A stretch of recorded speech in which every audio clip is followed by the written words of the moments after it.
ძალიან ნიშანდობლივია ის, რომ ბიძინა ივანიშვილი დასანქცირდა სანქციების იმ ქვეთავის ქვეშ, რომელიც ეხება რუსეთის საზღვარგარეთ მავნე აქტივობებს. ანუ პრაქტიკულად რუსეთის აგენტად, ანუ რუსეთის ინტერესის გამტარებლად გამოცხადდა ბიძინა ივანიშვილი, რაც თან ირონიულია, რომ ჩვენ ვართ ყველანი ხო, მათთვის დასავლეთის და უცხოეთის ინტერესის გამოხატულები და ამერიკამ ამის გამო დაასანქცირა ის. თვითონ ეს სანქცია არის ძალიან მძიმე, იმიტომ რომ გულისხმობს ფინანსურ სანქციებს და ასევე გულისხმობს გადაადგილებასაც, ანუ შეიძლება ზღიად არ არის, მაგრამ ამასთან კიდევ უფრო მნიშვნელოვანი არის ის, რომ ასევე იმ ჩანაწერში არის მითითებული და თუ შეამჩნიეთ მეორადი სანქციების საფრთხე, რისკი. რაც იმას ნიშნავს, რომ ვინც დაარღვევს ამ სანქციას და ივანიშვილთან შევარა იმ ფინანსურ ტრანზაქციაში, ან მის მფლობელობაში მყოფ კომპანიებთან და ასე შემდეგ, ისიც შეიძლება მოხდება ამ სანქციების ქვეშ.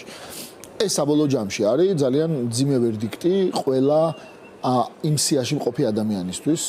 ეს რა თქმა უნდა არ ნიშნავს იმას, რომ ივანიშვილი რაღაც უკაპიკო დარჩება ხვალ, ხო, რაღაც ქეშზე გადავა, მაგრამ ნიშნავს მისი ფინანსური რეპუტაციის განადგურებას მსოფლიოში და მისი ეს მთელი იმპერია რაც აქვს ხო აქ გარეთ სიმდიდრე სახელი ხო რომელიც რაღაც წრეში იგივე რუსულ ოლიგარქებთან დარწმუნებული ვარ რომ მას თავი მოქონდა რუსულ ოლიგარქებთან რომ აი ნახე თქვენ დაგასანქცირეს და მე იგი აი ასე მივდივარ თან ევროპისკენ თან ღირსებით თან აქეთან იმასთანაც დაალაგებული მაქვს ანუ საბოლოო ჯამში ეს არის მასე ძალიან დიდი დარტყმა მაგრამ ჩვენ ასევე უნდა გვახსოვდეს როგორ მივიდა აქამდე საქმე იმიტომ რომ მანამდე დასანქცირდნენ სუსის და შინაგან საქმეთა სამინისტროს ხელმძღვანელი პირები ამერიკის მიერ იგივე გააკეთა ბრიტანეთმა და ჯამში 150-მდე ადამიანია სხვადასხვა ტიპის სანქციაში ევროპის და ამერიკის კუმულირება რო გავაკეთეთ ხო ანუ ნელ-ნელა მივიდნენ ივანიშვილს და დაასანქცირეს ივანიშვილიც ეს ამერიკის მხრიდან არის ძალიან მკაფიო გზავნილი რომ საქართველოში რუსეთის ინტერესების გამტარ ხელისუფლებას რომელიც ამავდროულად არის ქართული ხალხის ინტერესების მოწინააღმდეგე ამერიკა არ ემეგობრება მასთან არაფერი საერთო არ უნდა რომ ჰქონდეს ძალიან ნიშანდობლივია რომ ამ სანქციებს სრული მხარდაჭერა აქვს ასევე რესპუბლიკური პარტიის მიუხედავად იმისა რომ ეს მიმავალმა დემოკრატიულმა ადმინისტრაციამ გააკეთა აშკარაა რომ ამას აქვს მხარდაჭერა და მე ვარ სულად დარწმუნებული რომ ეს ყველაფერი შეთანხმებით მოხდა ახალ ადმინისტრაციასთან ამიტომ მთელი ეს ჩემი აზრით არა შორსწურეთელური ბრიყული პროპაგანდა რომ ოციანობს ყველაფერი დაალაგდება აი აღდგომა და ხვალეო მართლა ყველან უკვე ნათელია ეს მაგრამ ნუ გასაგებია რომ კიდე ვიღაცას ატყუებენ ამ თავის პროპაგანდით ეგეთ აღმოჩნდება რომ არაფერიც არ დაალაგდება ამიტომ საბოლოო ჯამში და ერთი რამე ბოლოს ამ თემაზე მინდა ვთქვა რომ ჩვენ ყველა კარგად უნდა გვესმოდეს რომ ჩვენი პარტნიორების მხრიდან ასეთი დიდი მხარდაჭერა და ასეთი მძლავრი ბერკეტების გამოყენება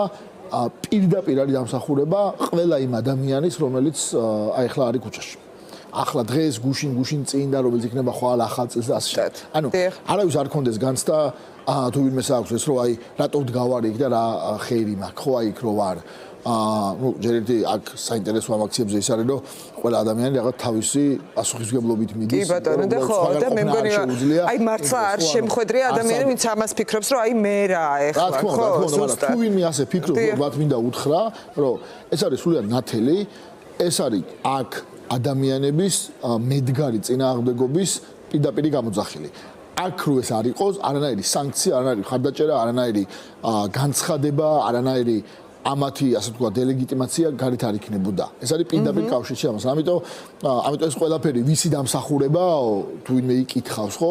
არავინ დაიბრალოს რომ მისმა დიპლომატიამ ან რაღაც იმან. არა, ეს არის აქ თითოეული ადამიანის დამსახურება, რომელიც მართლა დაუღლელად ამ დღეების განმავლობაში ან თუნდაც დაიღლება ისვენებს ერთი დღე და მეორე დღეს მოდის, ანუ რასაც ხედავთ, ხო? დღეს ხა ძალიან შთამბეჭდავი ხიდზე მარშები იყო. ახალი წელი კიდევ უფრო შთამბეჭდავი, ასე გაგრძელდება. მე ვარ სულ დარწმუნებული, იმიტომ რომ მე მგონია რომ შეუძლებელია რომ ეს ჩაქრეს და ამ ყველაფრის პროპორციული გამოძახილი არის ის რაც ჩვენ ხედავთ ამერიკის შეერთებულ შტატებიდან და ჩვენი პარტნიორების მხრიდან. აი ესეთ რამეს კითხავთ ბატონ სერგი, გარდაუვალია ხო რომ ამას ვერ ხედავდე, მათ შორის ქართულ ოცნებაშიც გადასარევად ხედავენ რომ მაგალითად მათმა მდინარემ ჩაიარა თუ როგორც არის ხო? მიუხედავად ყველაფრისა, მაინც ისე ითვლის ხოლმე მდინარეზე ძალიან უაზროდ ამ ხალხს და ამ რიტორიკას ისინი არ წყვეტენ. მიუხედავად იმისა რომ იციან რომ მათი საქმე ასე ვთქვათ წასულია, მაინც აჩვენებენ ისეთ მდგომარეობას, რომ თითქოს არაფერიც არ მომხდარა ამ თუნდაც აი ამ ძიმე სანქციებით. რა დროში შეიძლება ველოდოთ, ან რა დროში შეიძლება რომ ნამდვილად შეარყიოს თუნდაც ქვეყნის ეკონომიკას შეეხოს, ან აი ეს ფინანსური სანქციები მოქმედებაში მოვიდეს და ნამდვილად მიხვდნენ რომ კოტრდებიან, ან დაკარგეს დიდი კაპიტალი თუ ამ შემდეგ. ჩვენ გვაქვს ძალიან ბევრი მაგალითი მსოფლიოში და არ ჭირდება რაღაც თეორიების მოგონება, როგორ ხდება ხოლმე ასე დროს გადაწყვეტილებების მიღება და მათ შორის ამ ეგრეთ წოდებული პოკერის სახის შენარჩუნება, რომ ვითომ არაფერი არ ხდება. ჩვენ მაგალითად კარგად ვიცით, რომ ნაცისტური გერმანიის დროს ბერლინი რო იყო ალყაში, ჯერ კიდე იმედი ჰქონდათ, რომ ყველაფერი შეიცვლებოდა უკეთესობისკენ, ხო? ჩვენ ვიცით, რომ ასადის ირგვლივ ადამიანები და მათ შორის ასადის უახლოესი გარემოცვა ბოლო წამამდე, აი ლითერალი მართლა ბოლო წამამდე დარწმუნებული იყო, რომ ყველაფერი კარგად იყო და არაფერი ჩვენ ვიცით იგივე სადამ ჰუსეინის გარშემო. ანუ ეს როგორად ახასიათებს ხოლმე დიქტატორულ რეჟიმებს, იმიტომ რომ დიქტატორული რეჟიმების მთავარი თვისება ერთ-ერთი არის ერთ ადამიანზე ჩამოკიდება, იმ ადამიანზე დამოკიდებულება და მეორე პროპაგანდა. ანუ ეს ელემენტები ახასიათებს ხოლმე, ხო? და ეს პროპაგანდა მათ შორის თვითონ იმ ადამიანებსავე წამლავს, რომლებიც აპროპაგანდით არიან დაკავებულები. და ამიტომ მე არ მიკვირს ის, რომ იქ არიან ადამიანები, რომლებიც შეიძლება გულწრფელად ასევე ფიქრობდნენ, ეს ჩემი აზრით მათ სიბრიყვეზე მიუთითებს, მაგრამ დავანებოთ ამასთან რას მიუთითებს, ასევე ჯეროდათ რომ აიცი რა, ბატონი ისევ გამოძვრება, ბატონი ბიძინა ისე მაგარია რა ყველაფერს. ოღონდ რაღაც ეტაპზე უნდა მივხვდე, მშვიდობის შენარჩუნებისთვის ისჯება და ომი რო არ დაიწყო, მაგიტომ ცნობილი, რა ქვია, ცნობილი მოთხრობა მეფე რო შიშველია, ხო, ყველა ოძახის რომ რა ლამაზი რაღაც გაწვედა, რომ შიშველი რომ სამ ერთი ვიღაც არ იტყვის. და აუცილებლად მე მგონია რომ ასეთი ტიპის გადაწყვეტილებების სანქციები თუ სხვა პირდაპირ ნათელი მაგალითია რომ მეფე შიშველი აღარ არის უკვე არაფერზე საუბარი. გასაგებია რომ ეს მყისიერ რაღაც დესტრუქციულ ეფექტს შეიძლება არ იწვევდეს, მაგრამ უსულოდ ნათელია რომ აქედან უკან დაბრუნება არის შეუძლებელი. ანუ ამ ყველაფერს თავი დავანებოთ, არ დაგვაუწყდეს რომ ამ ადამიანებმა საქართველოს დააკარგეს ამერიკას სტრატეგიული პარტნიორობა, რომელიც არის შეჩერებული და ყველა შესაძლო სიკეთე რომელიც ამას შეიძლება მოყვებოდეს, დააკარგეს ევროინტეგრაციის პერსპექტივა, მარტო ბოლო პერიოდში გამოცხადებული გაჩერებული ფინანსური დახმარება 200 მილიონზე მეტია და არაფერს ვამბობ იმაზე რაც პოტენციურად შეიძლება საქართველოს მიიღოს ევროინტეგრაციის გზაზე რომ გააგრძელოს სვლა. დააკარგეს უბრალოდ უსაფრთხოების სფეროში პარტნიორები. დააკარგეს არაღიარების პოლიტიკა. ანუ ყველაფერი ის რაც ჩვენი ქვეყნის უსაფრთხოების უკან იყო, ამ წუთში არის მოშიშვლებული. არაფერი აღარ გვაქვს. რაც შეეხება ეკონომიკას. ეხლა ვინმე თუ სერიოზულად იმას ამბობს, თუმცა არც ამბობენ, ეხლა ჩვენ ვნახეთ, მაგალითად რუხაძის და სხვების განცხადებები, როგორ სიმართლეს ამბობენ, ანუ რას უქადის ასეთი ტიპის სანქციები ფინანსურ სექტორს. იმიტომ რომ ასეთი ტიპის სანქციები ნიშნავს, რომ უბრალოდ ვიზა, მასტერკარდი, ან ნებისმიერი ფინანსური ტრანზაქციები საერთაშორისო დოლარში გადარიცხვები და ასე შემდეგ, ეს იქნება შეზღუდული. განა ეს რაღაც იუანით შეიძლება ჩაანაცვლო და რუბლით, მაგრამ ხო გესმით ორი სულიად არათანაზომადი ბაზარი, არათანაზომადი პარტნიორია. ხო, თან რუხაძემ ძალიან კარგად იცის, მის ფინანსური პარტნიორიც არის და ამერიკის შეერთებული შტატების მოქალაქეც არის. შეიძლება თვითონ მოხდეს ზალმარი ამაში, ხო? ოღონდ იმის გვამინდა რომ ეკონომიკურად და ფინანსურად ამისი უკან დატრიალება მე მგონია რომ თუ კი ვინმეს ოდნავ ესმის ეკონომიკა იმ გუნდში, ხო? მე არა ვარ ეკონომისტი და ფინანსისტი, მაგრამ რაღაც შეხება მქონია და საღიაზრის ფარგლებში შემიძლია ასევე ანალოგიებით მივხვდე. მე არ მესმის რისი იმედი აქვს როგორ შეიძლება ეს შემოატრიალო ამ განგრძობადი კრიზისის პირობებში. იმიტომ რომ ამ ადამიანებს, ამ მართლა 1000 და 100.000 ადამიანს რას უზარ, რა ვიცი, მოკლავ ერთ დღეში, ყველას დაიჭერ, თუ დაიჭერ უარესი გექნება, ხო? თუ არა და ამ კრიზისის პირობებში, როცა ლეგიტიმურობა აღარ არის, როცა არავინ აღარ გენდობა, როცა, ავდი, შენ ბიზნესებთან აღარ თანამშრომლობენ, როცა ხელს არ გართმევს არა, როცა გარედან არანაირი იმედი არ აქვს, როცა ფინანსური დახმარებები გაგიჩერეს. ამ გაჩერებული ფინანსური დახმარება თქვენ როგორ გონიათ? აი გერმანელი ინვესტორი საქართველოში ფულს რო დებდეს, სანამ ფულს ჩადებს, სადმე ვებსაიტზე შემთხვევით ხო არ წაიკითხავს, რომ გერმანიის მთავრობამ 200 მილიონი შეაჩერა საქართველოში. ბრიტანელი ინვესტორი, რომელიც ფულის ჩადებაზე იფიქრებს, როგორ ფიქრობთ, მასე იმოქმედებს თუ არა ის, რომ ბრიტანეთმა შეაჩერა დახმარება, ან ევროპელი ნებისმიერი და სანქციებიც დააწესა, ხო, სანქციები კიდე დამატებით, მაგრამ სანქციების რო არ იყოს, მარტო ეს ხო კმარა, ხო? ანუ ამისი დაბალანსება კიდევ ერთხელ შეიძლება 1-2 კვირიან, 1 თვიან რაღაც პერიოდში შესაძლებელი იყოს ან რეზერვებით ან რაღაცა სხვამით, მაგრამ ეს ხო არ არის მდგრადი, ანუ ეს ხო შეუძლებელი არის. მე ეს მიკვირს ყველაზე მეტად, რომ ადამიანები, რომლებიც ამით უნდა იყონ დაკავებული, ხო, აი მინისტრი ფინანსთან, მოადგილე, ეს ხალხი, რომელიც ამაში უხდით ჩვენ მას მათ ხელფას, ხო, ჩვენი გადასახადებიდან საკმაოდ მაღალ ხელფას საზარო სამსახურში იღებენ ამისთვის. იმათ რა აქვს გასამართლებელი, ანუ ამაზე ხმამაღლა რატო ვარ, ეს ხო გარდაუვალია რომ ჩამოიქცევა. თუ ახლა ვინმეს გონია რომ ბიზნესმენი რაღაც $3 მილიარდ ჩადებს და გააჩერებს, ეგეც შეუძლებელია, იმიტომ რომ მაგასაც ვერ იზამს ფიზიკურად ამ სანქციების პირობებში, ხო? ანუ ამ ადამიანებმა ქვეყანა გაწირეს, ესე იგი ერთი უსაფრთხოება თქვი და ასევე ეკონომიკური და ფინანსური კოლაფსისთვის. და ეს ყველაფერი ნელ-ნელა ხდებოდა და ახლა შეიძლება უკვე სწრაფად მოხდეს. და პრობლემა ამ ყველაფერში არის რომ ამის უკან დაბრუნება ვინც არ უნდა იყოს ხელისუფლება, აი სულ ქართულ ოცნებას, ეხლა რომ შეტრიალდეს ყველა ეს ხალხი და ისევე ივანიშვილი აირჩიო გულწრფელად, აი შენ იყავი და ეს როგორ უნდა შეცვალო? ეს როგორ უნდა ამოქაჭო? ეს როგორ უნდა ამოძვრე? რა არის ის მექანიზმი? ხო, შემოbrunების წერტილი უკვე გადალახულია. არის გადალახული. მე მესმის რომ ამ შემოbrunების წერტილის გადალახულობის შესანიღბად და შირმით დასაფარად ხო იყენებენ პროპაგანდას. ოღონ ხალხსკაცო, ვინც ამ პროპაგანდას უკვეთავს, ვინც ამ პროპაგანდის უკან არის, ნუ თუ ისეთი ბეცები და ბრიყვები არიან, რომ ვერ ხვდებიან, რომ ამით უბრალოდ ქვეყნის აღსასრულის მოახლოებას ასე ვთქვათ, ასწრაფებენ, ხო? იმიტომ რომ პროპაგანდა გასაგებია შეიძლება გინდოდეს, რომ ვიღაცის რა ქვია, დამოკიდებულება მოადუნო, განცდა მოადუნო, სხვას გადაკიდო, რაღაც შენი პოლიტიკური მიზანი, მაგრამ აქ ხო რაღაცა უფრო დიდი ხდება. ამდიც როგორ ვერ ხედავენ, ჩემთვის არის მართლა რაღაც მისტერია რა. ან თუ ხედავენ და ამას მაინც აკეთებენ, მე არ ვიცი რა დუღირთ ამის იკეთება უბრალოდ. მართლა შენ 1000 და 2000 ლარზე გადის ის, რომ მე ყველა ადამიანი დიდი ხნის განმავლობაში ერთი უბედური იყოს, ღარიბი იყოს, უსაფრთხოებო თან წევლიდეს. აი ეს რანაირად არის თანაზომადი, ამას ჩემთვის გაუგებარია რა.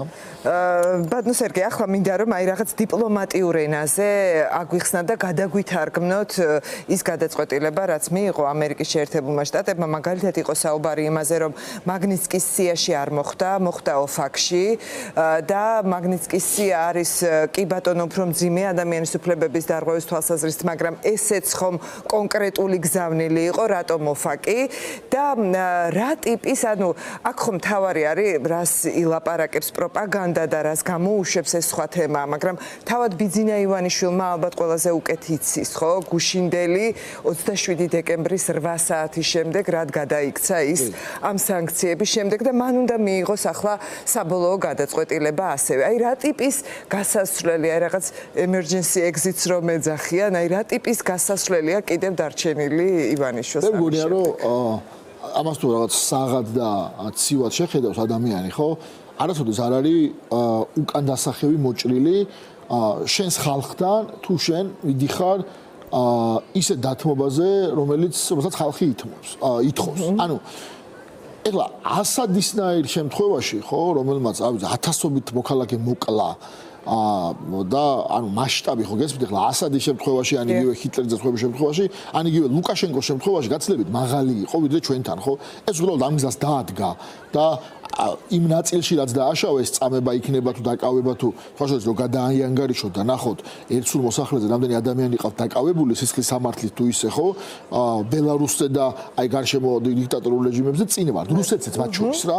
რა თქმა უნდა ხარისხი სხვა არის ახლა იქ რუსეთში, უბრალოდ ყველა პოლიტიკური ოპონენტი ან მოკალეს ან რაღაც, მაგრამ იქით მივიდი, აი იქ ვართ, იმ სამეზობლოში ვართ, ხო? მაგრამ სანამ მართლა იქამდე მისულა, როცა უბრალოდ ყველასთვის იმდენად ხელჩამოურთმეველი, მიუღებელი და საძულველი იქნება, ხო? ახლა მაინც აქვს შანსი, რომ უბრალოდ ხალხს უთხრას, რომ გავიგე რაც გინდათ, შეიძლება არ თქვას, რომ დავაშავე და თავზე ნაცარად მაგრამ გავიგე თქვენი მოთხოვნა, ნიშნავ არჩევნებს, ოღონ ისეთ არჩევნებს ნიშნავ, რომელშიც თქვენ არ გექნებათ მოსადავებელი, რომ ისევე მოგატყუებთ და სხვა რა. და რაც იყო და უშვებ ამ ხალხს. ეს ხალხის დატოვება უბრალოდ არანაირი ლოგიკის ფარგლებში არ ჯდება ციხეში, ახალგაზრდა ბიჭები და გოგოები, რომლებიც ავიცი, აი, რისთვის არიან დაკავებული, თვითონაც ვერ აგიხსნათ. თან არ დაგავწოთ უმრავლესობა მათგანი სრულმოწმე პოლიციელების და რა ქვია, მოსყიდული და კორუმპირებული მოსამართლეების ასევე პროკურორების და აი ამ გედედეს ცემის შედეგად არის დაკავებული, ხო? ფალაშოდ აქ ერთ რამეს დავამატებ რა. აი ეს ადამიანები, რომლებიც ამ სისტემურ დანაშაულში მონაწილეობენ, სრულმოწმე პოლიციელები დაწყებული, რომლებიც დღეს შეიძლება ყველაზე ასე ვთქვათ, მოდი კომფორტულად გზნობენ თავს, იმიტომ რომ სულ ბოლო პერიოდია, რომ საჯაროდ მათზე დაიწყეს საუბარი, ხო, რაღაც სურათებით და ამას ქართული ოცნების წარმომადგენლები ბულინგს ეძახიან. ბულინგი კი არა, საჯაროობა და ტრანსპარენტულობა. რომ თვითონ რა უნდათ გამჭვირვალობა. ფრაზი რო გავაკეთო, რა არის ცუდი გამჭვირვალობაში? ხო, ვიღაცა თუ ცრომოწვია, მოდი ვიცოდეთ, რომ ცრომოწვია, რომ მასზე არსებობს ეს მოსაზრება, ხო? ამ ადამიანებმა კარგად უნდა იცოდნენ, ისევე იმათმა, რომლებიც მომავალში შეიძლება გამოიყენონ ცრომოწვევებისთვის. ეგენი არიან შემდეგი უპირველესი კანდიდატები სანქციების სიაში. როგორც ევროპელების ისე და იქ არ არის ამათთვის აუცილებელი რაღაც ამას რა ქვია ოფაკის და ამერიკული რაღაც დიდი სანქციები და მაგნიცკიში მოხდეს. თუმცა მაგნიცკიში შეიძლება მოხდნენ, იმიტომ რომ ეგ ადამიანის უფლებების დარღვევის კატეგორიაში გადის. მაგრამ ვიზაზეც რომ მოხდნენ მათ უბრალოდ ესმით, მინდა მიმართო, გესმით მე რა პრობლემები შეგექმნება? თორე ივანიშვილი რაღაცაერად გამოძურება აქ. აი თქვენ გესმით რომ სადღაც რომ აი შავსიაში მოხდეთ, იქიდან მე არც იცით როგორ უნდა ამოიღოთ იქიდან თქვენი თავი. არც იციან, ამან რაღაცა შეიძლება ივაჭროს და ესე ფიქრობდეს რომ ეხლა რაღაცა უკან დახევას გავაკეთებ, რაღაცას ვივაჭრებ, ხო? ან გომელაურმა ან სხვება და ამ უბედურებმა როგორ უნდა გაქრენ იმ სიიდან. იმ სიაში რომ მოხდები, აბა მიდი ცადე მე იქიდან ამოღება შენ თავის. ამიტომ კარგად დაფიქრდე სანამ ამ უკანონობაზე კიდე ერთხელ მოაწერენ ხელს. ეს გონიათ ამ ახალგაზრდა გოგობიჭებს რომ იცი რა მე რა შვები, დამავალა უფროსო რომ წავიდნენ და ცუჩვენება მივცე და ამის გამო ხალხი მიდის ციხეში. ხო, ეს ადამიანები ასევე არიან კანდიდატები ძალიან კარგად მინდა რომ მათ ეს გააცნობიონ. მაგრამ რა შეხება თქვენ კითხვაზე დაუბრუნდეთ უკან. ანუ ეს გზავნილი რომელიც ჩვენო პარტნიორებმა გამოგზავნეს რომ ეს ადამიანი ბიძინა ივანიშვილი არის რუსული ინტერესების გამტარი. ის ჯება ამის გამო. ეს არის რეალობა და მოცემულობა. ამის იქით კიდე შეიძლება დამზივდეს კი ბატონო, კიდევ არის ხო? ახლოებულ პირებზე გავრცელდეს, შეიძლება უფრო პირდაწრე კიდე გაიზარდოს, ოჯახის წევრებზე გავრცელდეს, ასე შემდეგ. ანუ სანქციების სიმძიმე კიდე შეიძლება მოხდეს. ოღონდ ეგ როგორი რაღაც არის, იცით რომ რა ვიცი, აქედან დამძიმებულ სანქციებამდე გაცილებით უფრო მოკლე მანძილია, ვიდრე დასანქცირებული რო არ ხარ და რო დასანქცირდები და ეხლა ამის იმედი თუ აქვს კიდე ვინმეს კიდე უფრო მეგაბრიყულად რომ ამაზე მეტს აღარ იზამე, ნუ არ ვიცი, ეგ უბრალოდ შემეს აღარ ექვემდებარება ესე იგი დიაგნოსტირებას და მე გამოკეთებას ეგ მდგომარეობა. შესაბამისად, ძალიან მარტივი რეალობაა რა. გვაქვს კონკრეტული დიდი პრობლემა, ლეგიტიმაციის პრობლემა შიდა და გარე. გვაქვს სერიოზული პოლიტიკური კრიზისი, ძალიან სერიოზული და მწვავე მომავალი ეკონომიკური და ფინანსური კრიზისი. და გვაქვს კონკრეტული მოთხოვნა, რითაც ეს შეიძლება იყოს გადაწყვეტილი. აქ ამ განტოლებაში სხვა გამოსავალი არ არის. ის გამოსავალი რომ ვიღაცა დაიღლება, სახში დაჯდება და ხვალ ისევ ბიძინა შეუყვარდება. ან ის გამოსავალი რომ ეს ხალხი რაღაცა უცბად გუდანაბაც აიკრებს და წავლენ, იმიტომ რომ და ინაუგურაცია მოაგვარებს თითქოს ამ ინაუგურაცია იქნება ხვალ 40 წუთიანი რაღაცა მასკარადი. ანუ ჯერ კაცო პრეზიდენტის ინაუგურაციაზე მთელი არსი, ასე ვთქვათ, ინაუგურაციის დაწყების საპრეზიდენტო ვადის არის ის, რომ იწვევ უცხოელ პარტნიორებს, სადაც აი ეცნობა ასევე პრეზიდენტი, აკეთებ ამას ცერემონიას, ხალხს მათ შორის აცნობა, ასე ვთქვათ, ხო, საპრეზიდენტო იპოსტასში კონკრეტულ ადამიანს, ხო, ვთქვათ, არ არის შეიძლება ყაველაშვილია თუ ვინ არის პრეზიდენტი რო ხდები, სხვა ტიპი ხდები, ხო, სხვა ხდები. აქ არის რაღაცა 40 წუთიანი დახურული პარლამენტის შენობაში, ალბათ ჩუმად შევლენ, ჩუმად დაამთავრებენ, სწრაფად წაიკითხებენ, წამოვლენ. და ერთ-ერთი მნიშვნელოვანი ჯარი, ჯართან არც ხო, არც ერთი მნიშვნელოვანი ატრიბუტი ამის, ხო, არ არის. უბრალოდ რაღაცა შეხვედრას აკეთებენ და არქივენ ინაუგურაციას, ხო? მაგრამ მაგით თუ გონიათ რომ ვინმე რაღაცა ლეგიტიმურობს, რაღაცა ახალი რეალობა იქნება ორშაბათიდან, იმიტომ რომ კვირას ამას გააკეთებენ. აი მე არ ვიცი, ესე იგი სულად მომწყდრები არიან მაშინ რეალობა. სულად მომწყდრები არიან. იმიტომ რომ აქ არც პოლიტიკური კრიზისი გვარდება მაგით. არც ეკონომიკური კრიზისი არ გვარდება. არც ეს ხალხი და მათი მოთხოვნები არ არის დაკმაყოფილებული.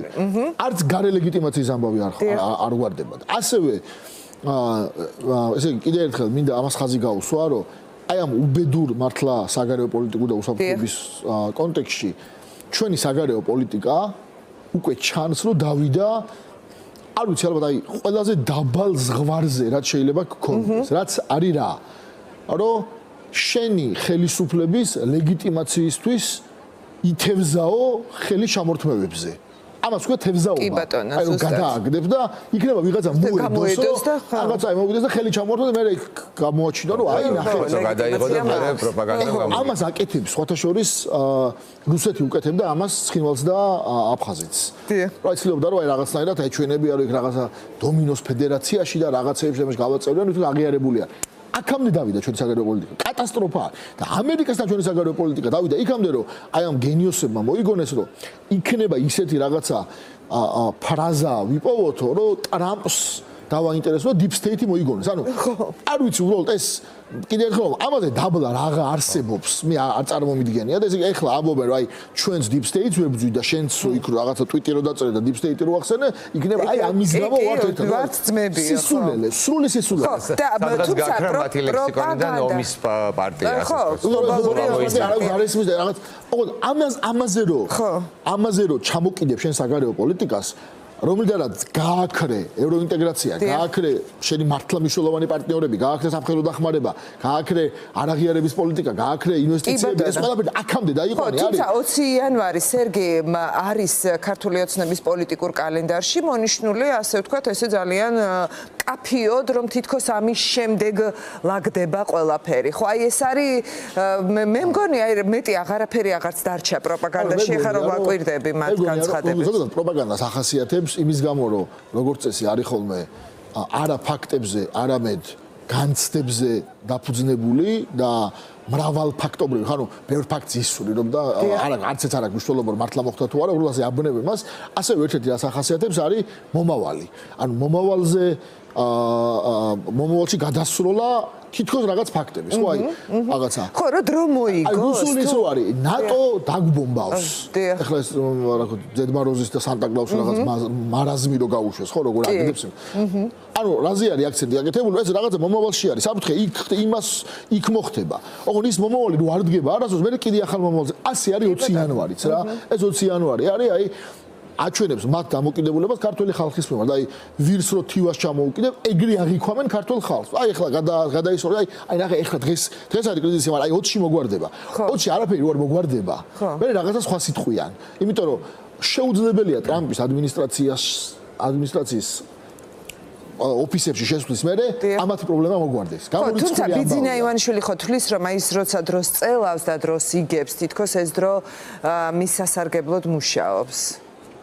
როცა ტაქტიკურ ბრძოლასთან არის ხოლმე საუბარი, ტაქტიკურ ბრძოლაში შეიძლება დრო იყოს შენთვის სასარგებლო, ან შენთვის აწინააღმდეგო და ეგ გამოიყენო კარგად. მაგრამ ახლა თუ ვინმეს გონია რომ ეს არის ტაქტიკური დაპირისპირება, მაგალითად პოლიტიკურ ოპონენტებს შორის და რაღაც ოპოზიცია ხელისუფლების ტაქტიკური ბრძოლა, ძალიან ღრმად წდება ესე იგი. ეს არის ხალხის დაპირისპირება ხელისუფლებასთან და კიდევ ერთხელ ვიტყვი, ლეგიტიმურობის კრიზისი, რომელიც არის უმძიმესი კრიზისი ყოველთვის და ლეგიტიმურობის კრიზისი არ იკურნება პროპაგანდით. აი 2007 ნოემბერი რო გავიხსენოთ, ხო? 7 ნოემბერი იყო ძიმე დარტყმა მაშინდელი ხელისუფლებისთვის, ხო? მაშინ როცა გადადგა სააკაშვილი ახალი არჩევნები დანიშნა, პირველ რიგში მაგიტო დანიშნა, იმიტომ რომ ლეგიტიმურობის კრიზისი დაუდგა. იმაზე აღარ ვიდაოთ მე რა მოხდა, როგორ მოხდა, გადადგომა და არჩევნების დანიშნა იყო ის რომ ითხოვ ასეთი კრიზისის ყოველთვის რომ რელეგიტიმაცია მიიღო, ანუ ვერ მიიღო ხალხი როგორ გადაწყვეტა. და აი ზუსტად 20 იანვარს ეხმიანება დავით წაგავაცნოთ მაყურებელს ვილსონის ახალი ტვიტი. ახალი ტვიტი არის ასეთი და ძალიან თემატურიც და მოსალოდნელიც. მომდევნო კვირას ქართული კოშმარის აღიარების აქტს წარვადგენ, რომელიც უკრძალავს შეერთებულ შტატებს საქართველოში არალეგიტიმური დიქტატორული რეჟიმის აღიარებას და აღიარებს სალომე ზურაბიშვილს, როგორც ერთადერთ ლეგიტიმურ ლიდერს საქართველოში, მანამ სანამ თავისუფალი და სამართლიანი არჩევნები არ იქნება ჩატარებული. აი, ნუ ცალსახავ ხო, ნუ გუშინ მიიწვიეს ტრამპის ინაუგურაციაზე, დღეს კიდევ ერთხელ გადაწყდა. ესე იგი, ასეთ დროს, როცა ესეთი ძაფრი კრიზისია, პროპაგანდა ცდილობს ხოლმე რომ რაღაც აი ამოქოქოს კიდე უფრო მეტად და რაღაცეები მოიგონოს. მაგალითად გუშინ. ხო, ეხლა ჯო უილსონზე იძახეს რომ ერთი კონგრესმენის აზრიაო, ხო? და გუშინ იყო აი ამისი კლასიკა. გუშინ ესე იგი დააბრალეს ფორმულას რა ქვია დამფუძნებელი დათო კეზერაშვილი უხთისო $1000 თითოეულში. რეალურად უბრალოდ მაყურებელმა მინდა რომ იცოდეთ, სულად დათელია რომ არავინ ამაზე არ წამოიგო, მაგრამ რაზეა საუბარი, ხო? ფორმულას ყავდა რა ღია წყაროში რაჩას, ხო? დაქირავებული ლობისტური კომპანია Cornerstone. ეს არის ფაქტი. წლევანდელი წლის 29 თებერვლის მერე თუ არ ვცდები, აღარ არის ეგ თანამშრომლობა დამთავრებული. ეხლა რო გავაგზავნოთ, უბრალოდ აბსურდს ადამდემიდის. ამ Cornerstones ქონდა ამ ლობისტური საქმიანობის ფარგლებში იმეილი მიწერილი ჯო უილსონის ერთ-ერთი სტაფერისთვის. ანუ ვიღაც კონკრეტული ადამიანი, რომელიც უილსონთან მუშაობს, უილსონს ყავს ალბათ 50 სტაფერი, სადაც თხოვს შეხვედრას. ისიც გაუგებარია სტაფერს თხოვს თუ ჯო უილსონს, მაგრამ შეხვედრას. ეს არის ერთი ამბავი, ხო? მორჩა აქ. ამის გარდა იმ Cornerstone-ში, რომელიც ასევე უამრავი ადამიანი მუშაობს, სულ სხვა თანამშრომლებს არ არის შეხება ფორმულას ნაწილთან არ ქონდა საერთოდ, იმას ჯო უილსონის, ჩრდილო კაროლინის რა ქვია, კამპანიისთვის შეწურული $1000. ანუ ნახე არაფერ კავშირში არ არის ფორმულა, ვილსონი, კორნერსტოუნი ეს არაფერში. ოღონდ პროპაგანდამ რა თქვა, გამოიტანა თქვა, რომ თითო ტვიტში უხდიან $1000.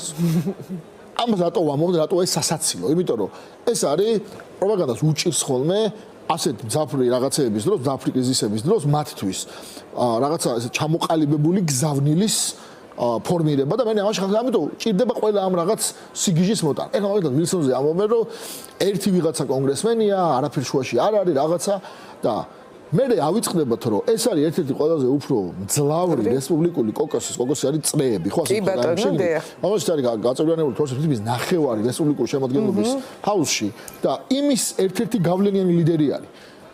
ანუ აქაც კი ეს პროპაგანდა იმდენად მოკლე ფეხებიანია, აი ხვალ გამოჩნდება რომ არასწორია და ზეგ, მაგრამ ეს კიდევ ერთხელ მეტყველებს იმაზე, რამდენად უჭირთ, რამდენად ძალიან ცუდ დღეში არის, არა ხა ამ პროპაგანდას რომ usme ბოლო 2 დღის განმავლობაში, აი ყველაფერს ისურია. აი მაგალითად დღევანდელი ეს არ შემიძლია რომ ხო და $1000 თუ იწერება ბოდიში დავით მსგავსი ტვიტები, ხო ბიზნეიმაშმა რამდენი მილიონი და რამდენი ასეული მილიონი დახარჯა, ეხლა ცოტა სხვა ტიპის ტვიტები ხო უნდა დაეწერა ერთმაინც. იმედის წამყვანი ამბობს დღევანდელ საპროტესტო სოლობაზე, რომელიც ნამდვილად სამბეჭდავი იყო.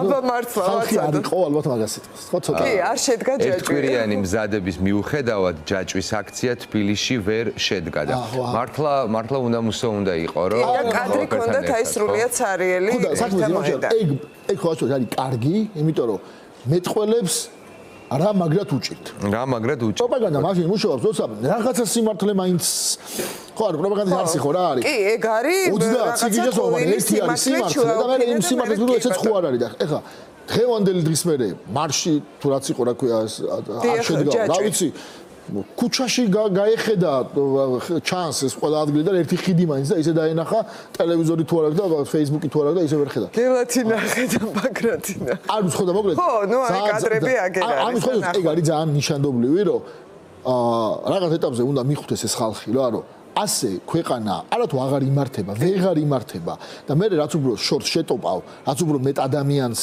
გააგიჟებ, მათ შორის შენ ყოფილ მხარდაჭერს, ხო? ამ აქციაზე ყველაზე ნიშანდობლივი ეგ ხოლმე რომ ისეთი ადამიანები არიან და გუშინ ისეთ ადამიანებს თუ გუშინზე ისეთი ადამიანები აღნიშნავდნენ რომ ვაიმე აი ბიძინა და სანქცირესო რომ 5 წელი რო გეთქვა ჩემთვის რომ აი შენც და ის ადამიანებიც ერთად გაიხარებთ ბიძინას და სანქცირებს რა სისტულელეს ლაპარაკობდა რაც უფრო მეტი ასეთი ჩვეულებრივი მომხრე რიგით გამოვა გარეთ და ვით უფრო შეუძლებელი იქნება მართვა. ამიტომ ახლა აქვს ამისი შანსი.